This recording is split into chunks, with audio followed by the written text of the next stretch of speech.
Bismillahirrahmanirrahim. Assalamualaikum warahmatullahi wabarakatuh. Waalaikumsalam warahmatullahi wabarakatuh. Kembali kita bersua di podcast Ayat-Ayat Bicara. Di hadapan saya sudah hadir narasumber tetap kita, Bapak Ustaz Lami. Assalamualaikum Ustaz. Waalaikumsalam warahmatullahi wabarakatuh. Apa kabar ini Ustaz? Alhamdulillah. Tidak kedinginan. Ini sudah masuk musim hujan Ustaz. Ini akhir-akhir ini Ustaz ada yang meresahkan hati saya. Sebab saya ikuti ada beberapa di YouTube, saya coba mengikuti dari beberapa tokoh-tokoh yang sering memberikan suatu pencerahan tentang agama. Makanya saya mau ada sedikit sharing lah, ada perbandingan. Ini yang menarik saya, ada seorang tokoh, dia mengatakan bahwa sesungguhnya Ibrahim itu bukanlah seorang Muslim. Padahal sebagaimana kita ketahui bahwa semua nabi itu adalah Muslim.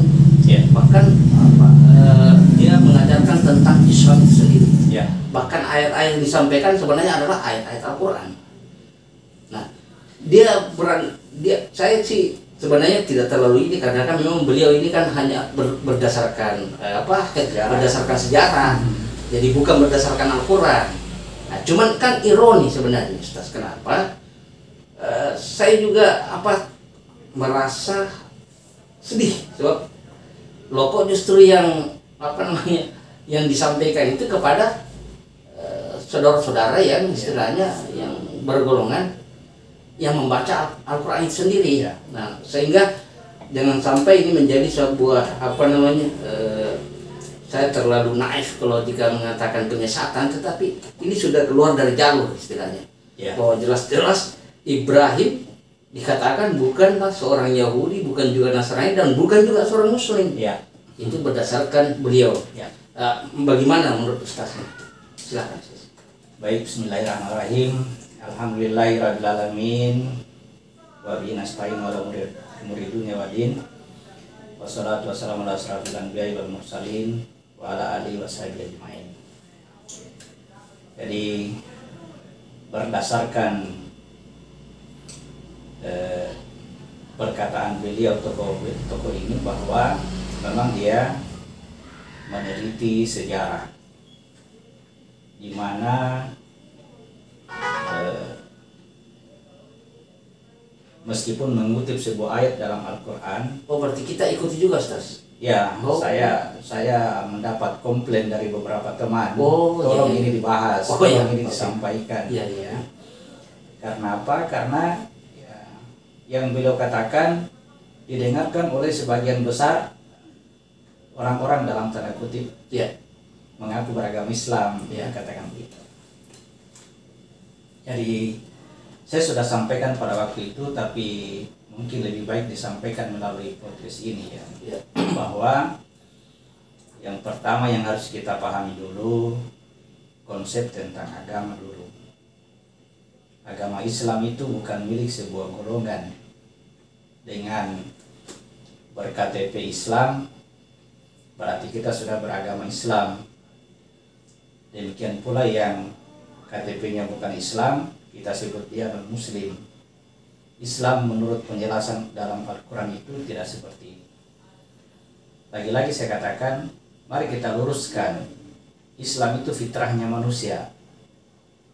Artinya seluruhnya manusia itu pada prinsipnya beragama Islam. Namun untuk bisa terlahir ke dunia ini, dia harus dibuatkan wadah berupa jasad. Mau tidak mau dia harus memasuki wadah itu. Ketika dia masuk ke dalam wadah itu, maka Islamnya itu terhijab oleh jasad itu sendiri.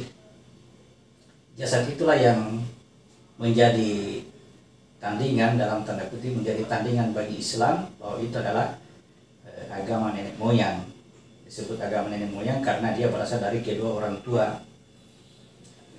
Jadi ketika seorang manusia itu mampu mengendalikan kekuatan hawa nafsu yang ada pada jasadnya itu, maka disitulah nilai-nilai Islam pada dirinya akan muncul. Jadi ini bukan sebuah identitas yang bisa dijadikan patokan bagi sesama kita manusia, bahwa untuk bisa mengetahui seseorang itu muslim atau tidak muslim kita perhatikan KTP-nya. Tidak seperti itu. Ini memang sudah terlalu apa ya, saya katakan kemarin dalam perbincangan, ini Islam ini sudah terlalu jauh dari makna yang sebenarnya. Karena apa? Karena di dalam Al-Quran sudah dikatakan ketika manusia itu bergolong-golongan, Allah katakan biarkanlah mereka dalam kesesatannya sampai suatu waktu. Sementara ini Islam sudah masuk menjadi sebuah golongan dengan golongan lain yang bukan Muslim, yang bukan Islam. Ini sudah demikian pula yang kembali ke tadi persoalannya. Kenapa beliau mengatakan Ibrahim bukan Yahudi, bukan Nasrani, tapi bukan juga Muslim? Karena dia meneliti sejarah. Ibrahim itu lahir sebelum munculnya yang nama Yahudi, yang berasal dari nama seorang keturunan Yakub namanya Yehuda. Menurut beliau, menurut sejarah yang diteliti. Demikian pula Nasrani itu muncul nanti ketika Nabi Isa. Yang jadi persoalan di sini, dia mengangkat Al-Quran di surat 3 ayat 67. Kita baca barangkali surat 3 ayat 67. Ya, saya bacakan ya. A'udzubillahi minasyaitonirrajim. Bismillahirrahmanirrahim. Ibrahim bukanlah seorang Yahudi dan bukan pula seorang Nasrani, tetapi dia adalah seorang yang lurus, Muslim, dan dia tidaklah termasuk orang-orang musyrik. Ya, jadi ayat ini dia bawa kepada versi sejarah. Itu yang menjadi fatal karena mengangkat dari Al-Quran sebagai firman Allah, kemudian ingin dicocokkan, saya katakan begitu, ingin dicocokkan dengan sejarah ya, dibandingkan dengan sejarah. Ibrahim lahir lebih duluan daripada munculnya keturunan Yakub tadi yang bernama Yehuda.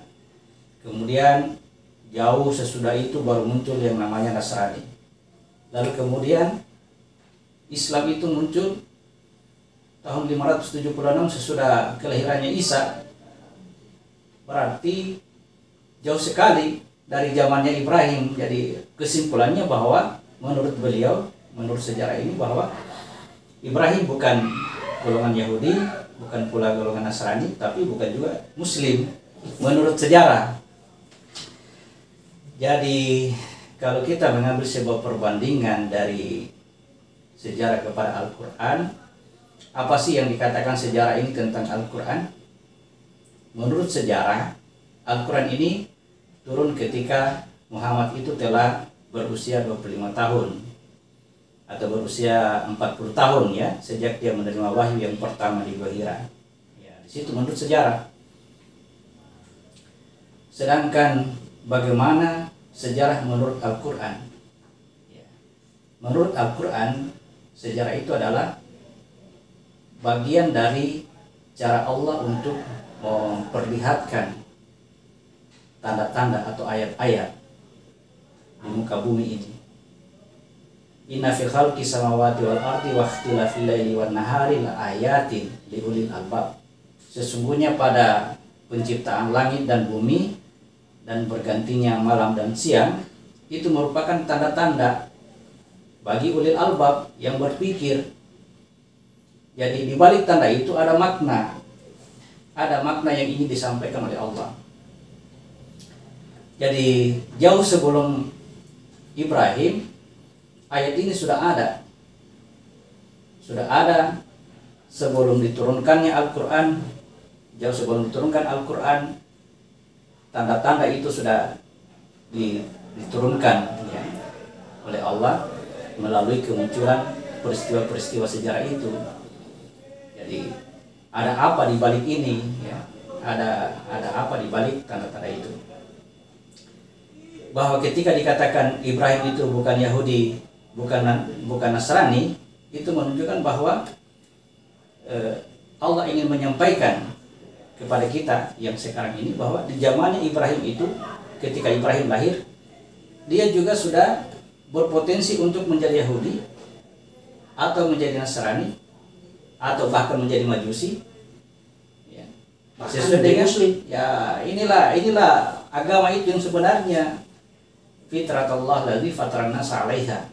Fitrah Allah yang telah menciptakan manusia menurut fitrah itulah agama yang lurus.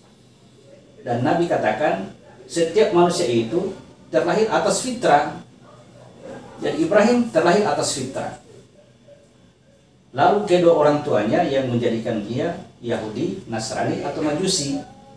Jadi maksud kedua orang tuanya ini adalah yang menciptakan tubuhnya, yang menciptakan jasad tadi, jasad. Jadi ini juga yang perlu diluruskan, yang selama ini kita pahami dari guru-guru kita sebelumnya, bahwa yang disebutkan kedua orang tua itu adalah ibu dan bapak kita, itu harus diluruskan. Ini makna kiasan ini. Makna kiasan disebutkan di situ adalah jasadnya sebagai agama nenek moyang, sebagai tandingan dari Islam tadi yang turun dari Allah.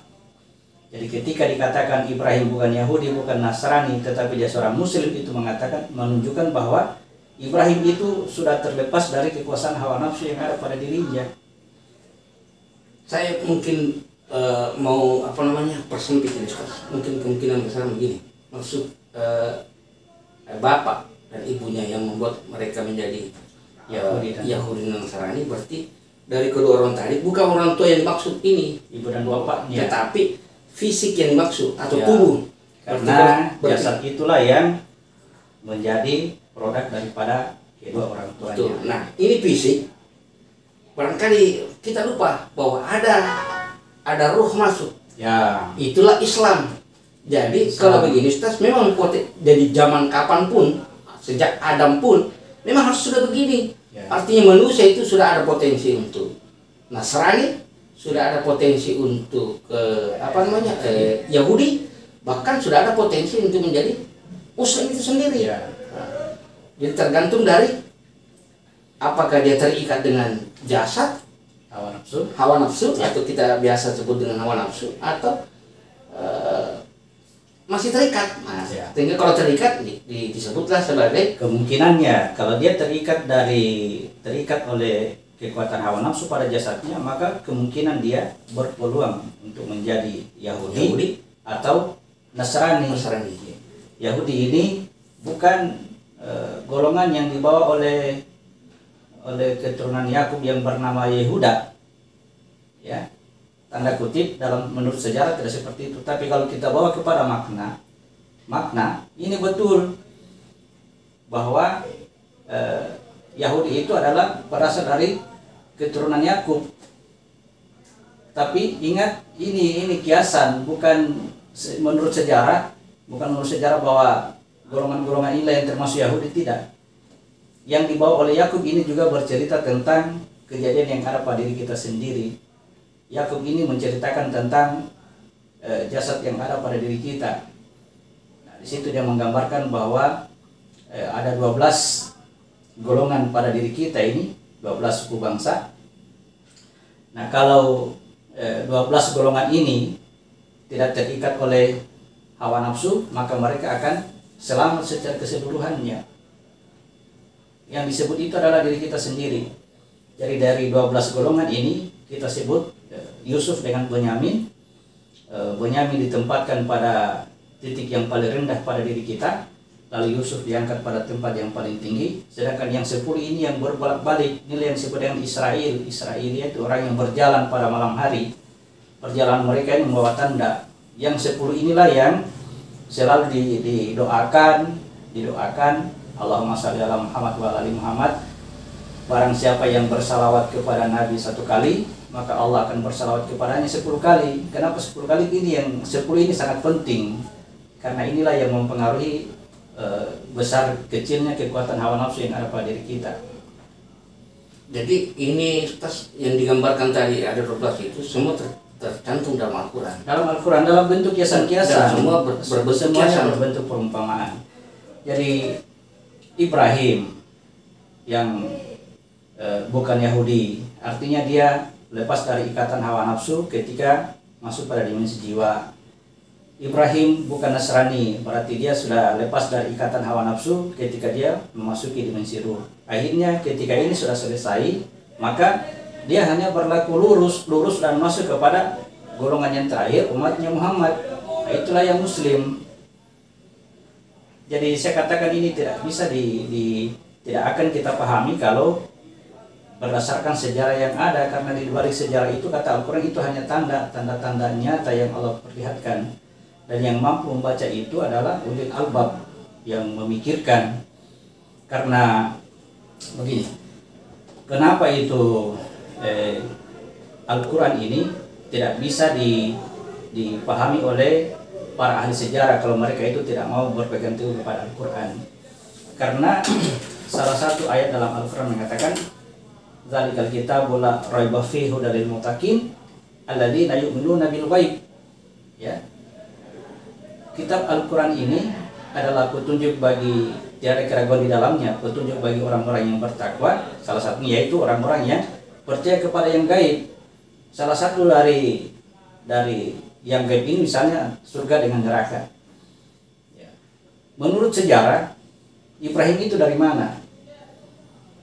Menurut sejarah Adam itu dari mana? Nabi Adam itu manusia pertama itu dari mana?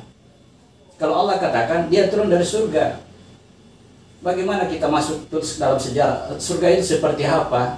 Kalau kita tidak percaya kepada yang gaib, kalau kita yakin adanya gaib ini, adanya surga ini, dari mana keyakinan itu?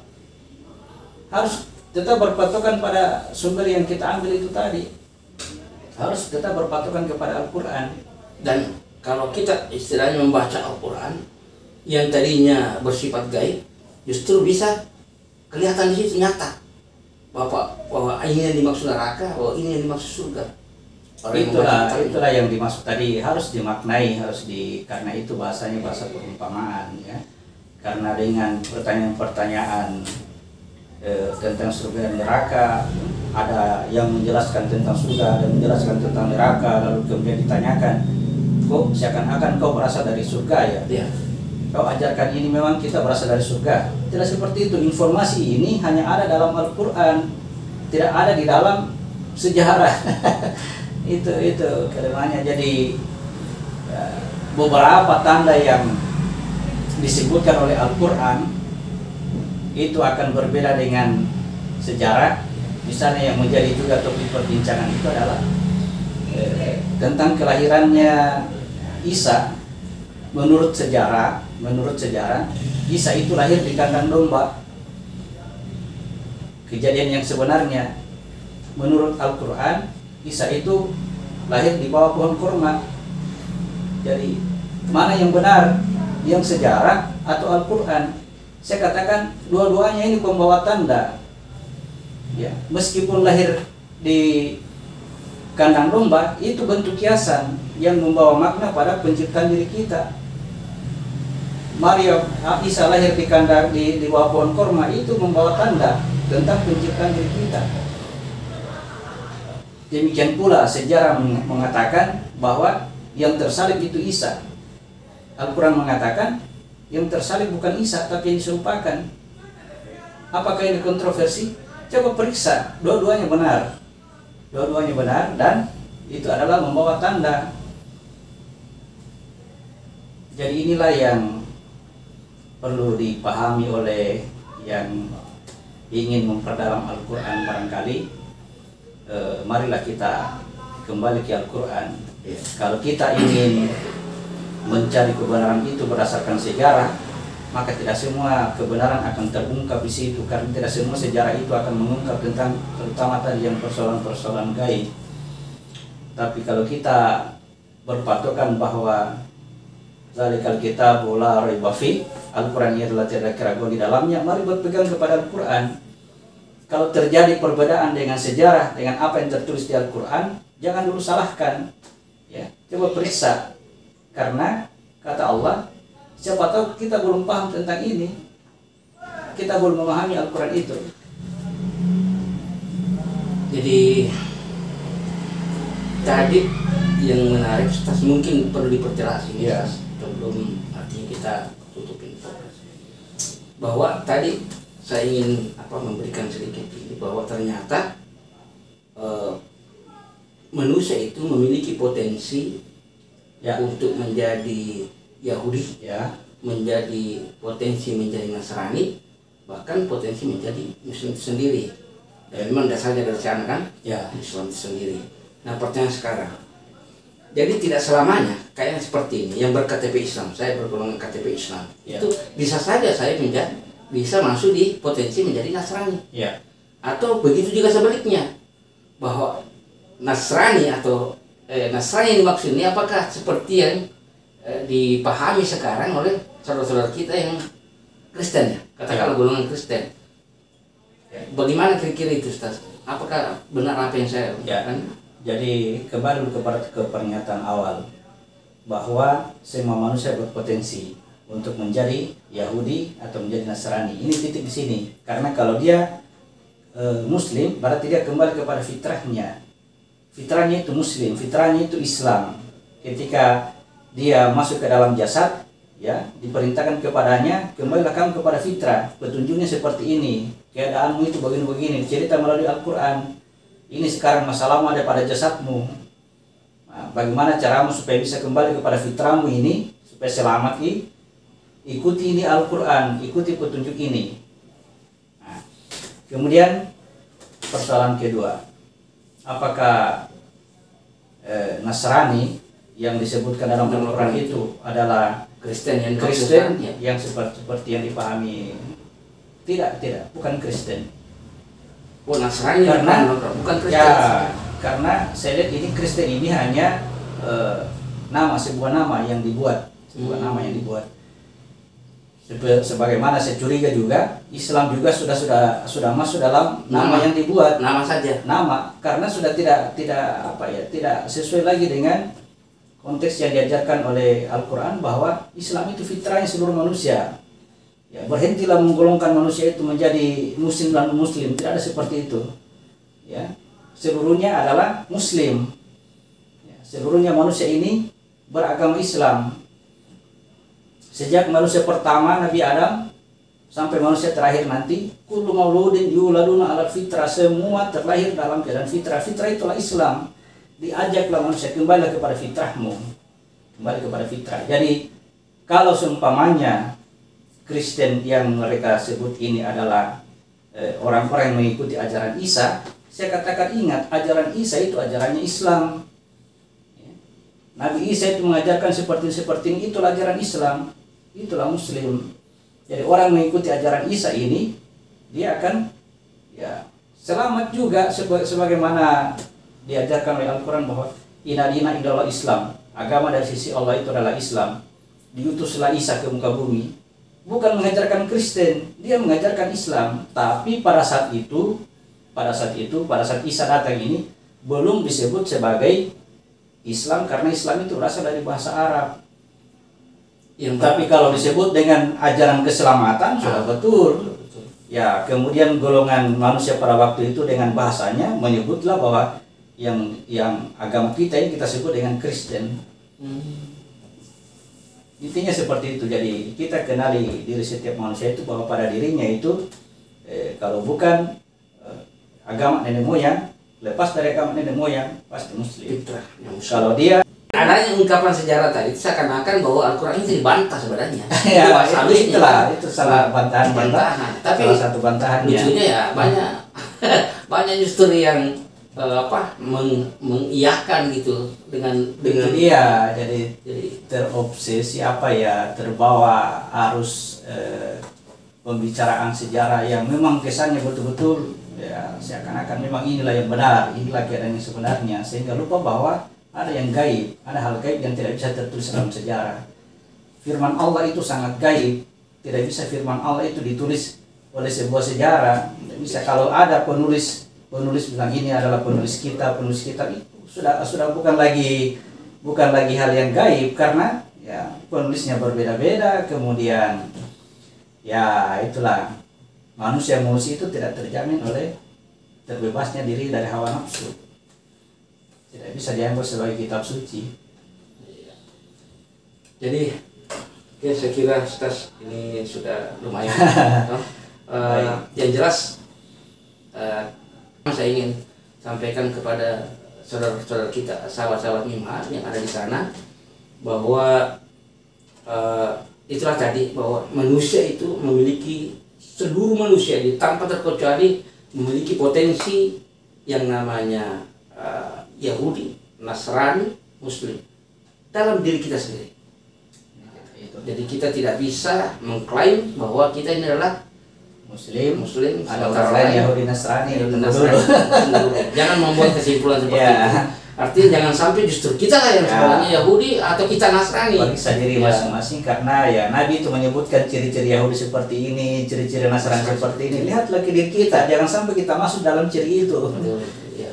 Saya kira itu, mudah-mudahan apa yang kita sampaikan ini kami hanya sekedar meluruskan.